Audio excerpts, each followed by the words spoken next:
At $0, you're terrified of your phone. At 10 million, you finally stop checking it. This is the story of what happens in between. And almost nobody talks about the part that actually matters. It's a Tuesday in February, not a special Tuesday.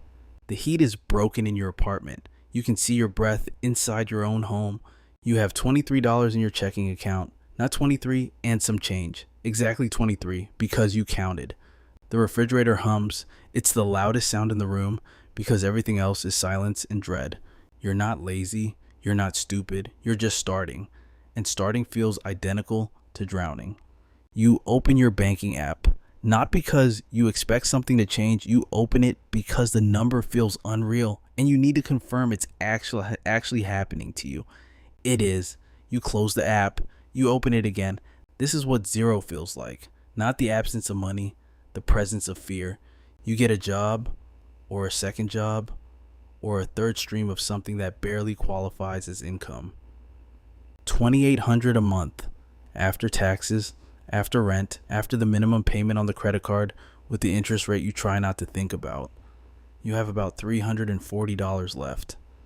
You budget on a notes app because you can't afford the budgeting app. You eat the same 4 meals on rotation: rice, eggs, pasta, whatever was on sale. You're not building wealth yet. You're building discipline without knowing that's what you're doing. Every dollar you don't spend feels like a small act of rebellion against the version of you that had $23 in February, against the refrigerator that hummed while you sat in the cold. You're tired constantly, but underneath the tired, something else is forming, something harder, something that doesn't have a name yet. The day your savings account hits $10,000, you're sitting in your car in a parking lot. You didn't plan to check it there, you just did. And when the number appears on the screen, you sit very still. $10,000. You've never had $10,000 before. It doesn't feel like wealth. It feels like proof.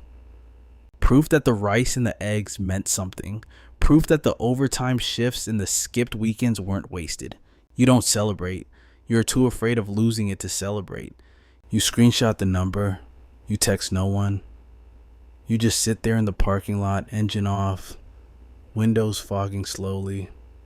And for the first time in a long time, the fear is slightly smaller than the hope. That ratio will matter more than any interest rate. Somewhere between 10,000 and 100,000, your relationship with money changes. Not all at once, slowly. The way a room gets brighter when someone opens a curtain in another room, you start learning, not casually, obsessively. You learn what compound interest actually means, not the definition, the feeling. The feeling of watching a number grow while you sleep. The feeling of money making decisions on your behalf. You hit 50,000, 75. At 100,000, you're sitting at a kitchen table that's slightly nicer than the last one. The heat works now. There's actual food in the refrigerator. But here's what nobody tells you about 100,000. You're confused. You thought arriving here would feel like arrival. Instead, it feels like standing in a hallway. You can see a door at the end. You don't know yet what's behind it. You keep walking.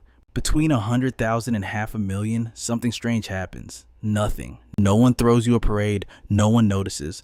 Your family still asks when you're going to get a real plan. Your friends still split the check the same way. Your life looks almost identical from the outside. But inside, everything is different. You're making decisions from a different place now. Not from fear, from strategy. You understand risk differently. You understand time differently. You've started thinking in decades instead of months. At 250,000, you have your first genuinely uncomfortable conversation with yourself. You're sitting alone at 11 p.m., spreadsheet open, cold cup of coffee, and you realize you could stop. Not retire, just stop panicking. The number is large enough now that one difficult financial period wouldn't destroy you. That feeling, the absence of financial terror, is the most disorienting thing that has ever happened to you because you don't know who you are without the fear. The money is growing. You are growing. And something between you and the people you love is quietly cracking, not breaking, cracking. You sit at a dinner table with people you've known your whole life, and you can't say certain things. Not because you're ashamed, because they wouldn't understand. And explaining would create a distance wider than the silence. So, you talk about the weather, you laugh at the right moments, you drive home in a car that's nicer than you let on. This is the loneliness tax. No one tells you about it. It's not in any book on wealth, but everyone who's passed through this zone knows exactly what it costs. Some nights you think about the apartment with the broken heat, not because you missed the poverty, because back then, everyone around you understood exactly what you were going through. Now you're going through something no one around you has a map for, so you draw the map yourself, in silence. It's a Thursday morning in October. The light is the particular pale gold of early autumn. You're drinking coffee. Good coffee now. Not the cheap kind you used to measure out to make it last. You open your brokerage account, and the number begins with a 1, followed by 6 more digits. $1 million. You put the coffee down, you look at the number for a long time. This is the moment you imagined 100 times.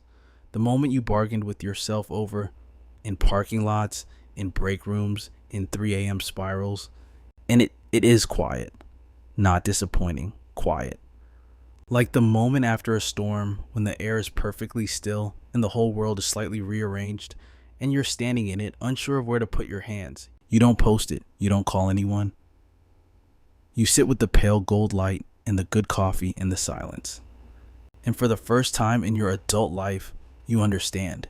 You understand what you are actually building, not the account, yourself.